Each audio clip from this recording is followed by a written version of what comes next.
आपल्या आयुष्यात गोड बोलणारे, सोबत राहणारे, ऐनवेळी विश्वासघात करणारे, आपल्याला डॉमिनेट करणारे किंवा सगळ्यात महत्वाचं आपल्याला कमी समजणारे भरपूर भेटतात. मला तर सोबत राहणारे आणि माझा वापर करून त्यांचं काम झालं की नंतर दुर्लक्ष करणारी भरपूर भेटतात. प्रत्येकाच्या आयुष्यातलं आहे ते.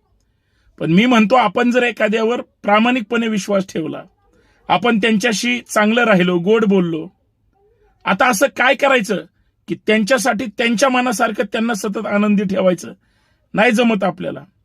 आपण विश्वास ठेवून मैत्री करतो, पण मैत्रीत घात करणारे किंवा खोटं बोलणारे किंवा विश्वासघात करणारे ही माणसं खरं तर आयुष्यात नसली पाहिजेत. कारण ही अशी माणसं असतात आयुष्यात फक्त ते दुसऱ्याचा विश्वासघातच करत असतात. आज माझा करतील, उद्या तुमचा करतील, परवा तिसऱ्याचा करतील, परत चौथ्याचा करतील. विश्वासघात मात्र हे करत राहणार.